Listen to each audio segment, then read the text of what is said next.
Maka kali ini saya ingin menyampaikan kepada Bapak dan Ibu, ya kita sudah lama berinteraksi dengan Al-Quran. Tapi baru kita tahu dengan nama Al-Qurannya mungkin baru satu nama Al-Quran saja, Al-Quran Karim. Padahal kalau apa namanya di dalam kitab Al-Ilkan Ulumul Quran yang ditulis sama Imam Suyuti, Al-Quran itu mempunyai nama 55 nama. Ya. Kemudian ada lagi yang mengatakan Al-Quran itu ada 32 nama, ada 90 nama, ada beberapa nama. Paling tidak kesempatan ini kita akan menyampaikan bahwa tentang nama-nama daripada Al-Quran. Kang Eki apa langsung ke depan aja? Langsung depan aja. Ya, saya lanjutkan dulu nanti kita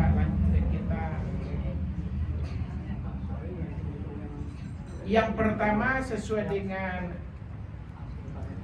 Al-Baqarah ayat 2. Bang Edi selamat datang lagi. Ya, kita mulai dari awal Bang ya. Bahwa salah satu nama daripada Al-Quran adalah Al-Kitab. Nah ini dalilnya sangat jelas. Dalikal kitabul la raiba fihi hudan lil muttaqin. Al-Kitab. Bahwa Al-Quran ini tidak ada keraguan padanya, menjadi petunjuk bagi orang-orang yang bertakwa.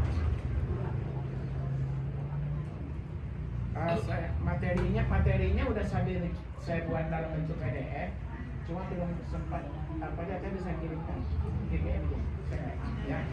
Jadi yang pertama adalah Al-Quran ini bernama Al-Kitab ya. Itu sesuai dengan firman Allah dalam surat Al-Baqarah ayat 2.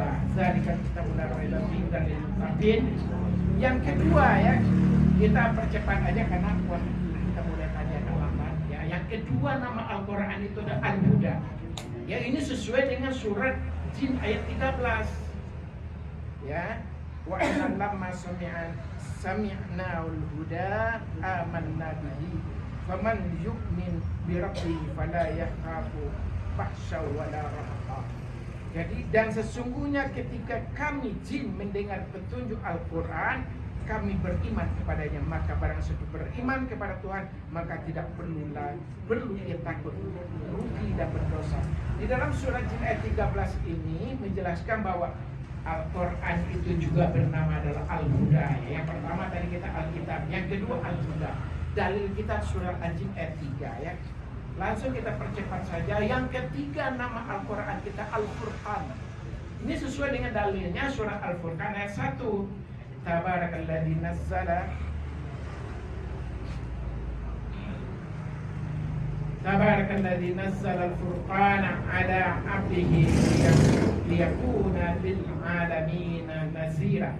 Maha suci Allah yang telah menurunkan Al-Furqan kepada hambanya agar dia menjadi pemberi peringatan kepada seluruh alam. Jadi nama Al-Quran yang ketiga adalah Al-Furqan sesuai dengan surat Al-Furqan ayat 1 ya. Sudah 3 ya. Jadi hari ini kita mungkin 10 atau 11 nama akan kita sampaikan di sini. Yang keempat ya, nama daripada Al-Quran kita, Bapak dan Ibu, ini adalah Ar-Rahmat. Rahmat juga nama lain daripada Al-Quran sesuai dengan surat An-Naml ayat 77. Ya. Surat An-Naml wa innahu lahudan wa rahmatun lil mu'minin ya. Dan sesungguhnya Quran itu benar-benar menjadi petunjuk dan rahmat bagi orang-orang yang beriman. Ya, jadi di dalam An-Naml ayat 77 ini bahwa Al-Quran itu bernama Ar-Rahman. Ini sudah 4 ya. Hari ini 10 hanya kita kasih dulu nama daripada Al-Quran. Ini dalam rangka kita mentadaburi Al-Quran.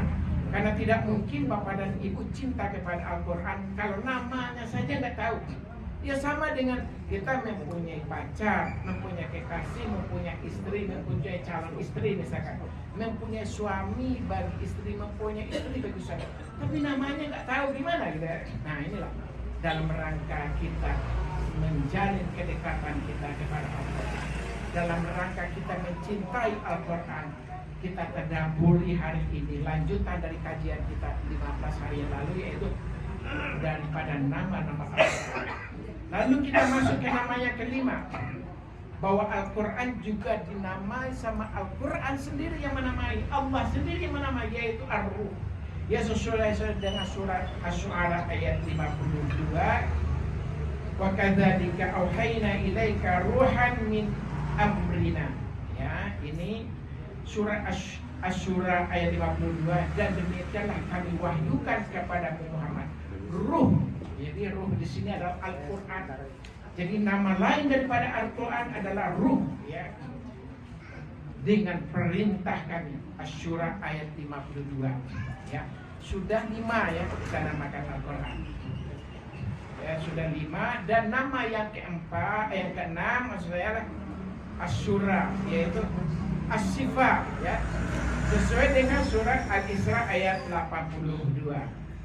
Wa nunazzilu minal Qur'an ma huwa syifaa wa rahmatun lil mu'minina wa la yazidu zalimina illa khasara. Kami turunkan dari Al-Quran suatu yang menjadi penawar dan rahmat bagi orang-orang beriman, dan Al-Quran itu adalah menambah kepada orang yang zalim selain kerugian. Dan Al-Quran itu tidaklah menambah kepada orang yang zalim selain daripada kerugian. Jadi kita ambil di sini bahwa adalah asy-syifanya. Wa nunazzilu minal Qur'ani huwa ma huwa syifa. Jadi asy-syifa adalah nama Al-Quran yang keenam yang telah kita sampaikan, ya. Jadi kenapa? Kalau kita lihat Al-Quran juga menjadi asy-syifa, itu kan ada penyembuh, ya kan? Obat, ya kan? Boleh jadi karena banyak manusia yang Allah ciptakan ini, di samping penyakit-penyakit yang bisa disembuhkan secara kedokteran, tetapi ada penyakit-penyakit hati, ada hasad, ada dengki, ada iri, ada sakit hati, ada malas, ada tidak punya etos kerja. Semua yang jelek-jelek menjadi penyakit kita sebagai umat manusia. Disinilah Al-Quran punya peran menyembuhkan sebagai asy-syifa. Makanya Al-Quran juga mempunyai nama sebagai asy-syifa. Ini yang ketujuh, ya. Nah, kemudian yang kedelapan, Al-Quran mempunyai nama Al-Haq, yaitu hak. Dikatakan sebagai hak karena semua ajaran Al-Quran adalah mengandung kebenaran. Ini sesuai dengan surah Al-Imran ayat 62. Ya. Inna hadza lahuwal qasasul haq. Sesungguhnya ini adalah kisah yang benar, kisah yang hak. Ini adalah membuktikan bahwa Al-Quran juga diberi nama sama Allah adalah Al-Haq, yaitu hak, ya, adalah kebenaran. Itu nama yang ke-8, ya. Nama yang ke-9 Al-Bayan, ya. Al-Bayan yang berarti adalah penerangan. Ini sesuai dengan Ali Imran ayat 138. Ya, kita bacakan ayatnya. Hadza bayanun linnasi wa hudaw wa mau'izatul lil muttaqin. Nah, ini dalil bahwa Al-Quran mempunyai nama juga Al-Bayan, ya. Ini adalah penerangan bagi seluruh manusia dan petunjuk serta pelajaran bagi orang-orang yang bertakwa. Jadi Al-Quran itu ada Al-Bayan, penerangan. Jadi dengan Al-Quran itulah kita bisa dicerahkan, bisa mendapatkan informasi-informasi tentang berbagai persoalan yang dipentingkan oleh umat manusia. Makanya Al-Quran juga mempunyai nama Al-Bayan. Itu nama yang ke-9 kalau saya nggak salah, ya. Yang ke-10 yaitu Al-Quran juga bernama Al-Mau'izah. Ini sesuai dengan dalil surah Yunus ayat 57. Ya ayuhan nas qad ja'atkum mau'izatun min rabbikum wa shifaa'un lima fis suduri wa hudaw wa rahmatul lil mu'minin. Nah, ini dalilnya bahwa Al-Quran mempunyai nama juga dalam mau'izah, yaitu mau'izah adalah berarti pelajaran atau nasihat. Arti daripada surah Yunus ayat 57 tadi itu adalah, hai manusia, sesungguhnya telah datang kepadamu pelajaran dari Tuhanmu dan penyembuh bagi penyakit-penyakit yang ada dalam dada, dan petunjuk serta rahmat bagi orang-orang yang beriman. Nah, ini yang ke-10, ya, mau'izah. Itu nama Al-Quran. Yang terakhir kesempatan ini kita sampaikan adalah masih ini baru yang ke-9 saja. al-dzikir ya. Nah, bahwa Al-Quran juga disebut dengan al-dzikir, artinya memberi peringatan. Ini sesuai dengan surah Al-Hijr ayat 9. Inna nahnu nazzalna dzikra wa inna lahu lahafidun. Sesungguhnya aku yang menurunkan Al-Quran dan aku pula yang akan menjaganya. Nah, jadi Al-Quran juga bernama adalah sebagai az-zikir ya. Kemudian itu sesuai dengan surah dalil Al-Hijr ayat 9-nya. Yang lebih lanjut yaitu al-busra. Al-busra sesuai dengan dalil An-Naml ayat 102. Qul nazzalahu ruhul qudus min rabbika bil haqqi liyasabbita alladziina amanu wa hudan wa busyra lil mu'minin. Harakatnya kurang jelas. Katakanlah Ruhul Kudus, Jibril menurunkan Al-Quran itu dari Tuhanmu dengan benar untuk meneguhkan hati orang-orang yang telah beriman dan menjadi petunjuk serta kabar gembira ya. Serta kabar gembira bagi orang-orang berserah diri kepada Allah, yaitu Al-Bushra, kabar gembira. Jadi Al-Quran juga bernama Al-Bushra. Itu udah 10 kalau saya tidak salah ya. Oh udah 11 ya, udah 11. Jadi itu mungkin ya kajian kita pada kali ini saya sudah tulis, sudah saya bikin KPDF-nya. Nanti saya kirim ke Ustana biar kepada bapak dan ibu yang ada nomor HP-nya. Ini materinya udah bisa dibuka, dibaca, udah ayatnya semua sudah dibuktikan ya. Dari Asmaul Quran, yang pertama Alkitab, yang kedua Al-Huda, yang ketiga Al-Furqan, yang keempat Ar-Rahmah, yang kelima adalah An-Nur, yang ketujuh ada Ar-Ruh, kemudian As-Sifa, Al-Haq, Al-Bayan, Al-Mau'idah, Al-Dzikr. Nah, jadi ini kesempatan ini kita sampaikan 10 nama daripada Al-Quran. Ya 11 ya, 1, 2, 3, 4, 5, dan 11 ya. Kalau Imam As-Suyuti menuliskan dalam kitabnya Al-Itqan Ulumul Quran yang dicetak pada tahun 1979, di situ disebutkan ada 55 nama Al-Quran. Tetapi di dalam ulama-ulama yang lain menghitungnya ada yang 32, ada yang 90. Jadi paling tidak ya kalau hari ini kita sudah sampaikan 11 nama, mudah-mudahan nanti kesempatan kajian berikutnya bisa kita tambahkan namanya, sehingga dalam rangka kita mentadaburi Al-Quran, Bapak dan Ibu betul-betul paham bahwa Al-Quran ternyata tidak hanya Al-Quran namanya ada Alkitab, namanya ada Al-Huda, namanya ada Al-Furqan, namanya ada Rahmah, An-Nur, Ar-Ruh, Asy-Syifa, Al-Haq, Al-Bayan, Al-Mau'idah, Al-Dzikr. Nah, dengan sesuai dengan nama-nama tadi itu kan artinya berbeda semua. Nah, jadi isi dan kandungan Al-Quran itu sesuai dengan namanya. Ketika Al-Quran berbicara dengan Asy-Syifa misalkan, sebagai pengobat, penyembuh, maka Al-Quran banyak ayat-ayatnya yang bisa menyembuhkan penyakit-penyakit kita kaum muslimin. Baik itu penyakit secara non medis maupun secara medis. Kalau kita lihat saudara-saudara kita yang tinggal di Timur Tengah, yang tinggal di Saudi, itu rumah sakit sana sepi Bapak dan Ibu. Kosong rumah sakitnya, berbeda dengan rumah sakit di daerah lain.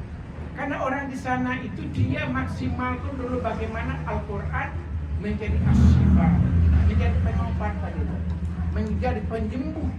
Nah, dengan ayat-ayat itu bisa ada yang dengan Al-Fatihahnya, bisa dengan Qul Wallahnya, Qul A'udzubil Falaknya, Qul A'udzubil Nasnya, dengan ayat kursinya, dengan Al-Fatihahnya, dengan salawatnya. Jadi banyak ayat-ayat itu yang mereka gunakan menjadi terapi, sehingga kaum muslimin kita banyak yang berpegang teguh dengan Al-Quran dan Sunnah, menjadikan Al-Quran sebagai imamnya, sebagai pengobatnya, sebagai sesuai dengan nama-namanya itu, maka sesuai dengan kebutuhan Al-Quran menjawab seluruh kebutuhan umat manusia. Mungkin itu dalam rangka kita mentadaburi ayat-ayat Al-Quran kali ini. Ustaz Nam, kita telah sampaikan 11 nama daripada Al-Quran. Mudah-mudahan ini bisa mendekatkan kita kepada Al-Quran, sehingga Al-Quran tidak boleh lagi Bapak dan Ibu ya Saya sering kadang-kadang kita datang ke musala, salat zuhur, salat asar di masjid-masjid yang berbeda. Saya lihat Al-Qur'annya sampai berdebu-debu.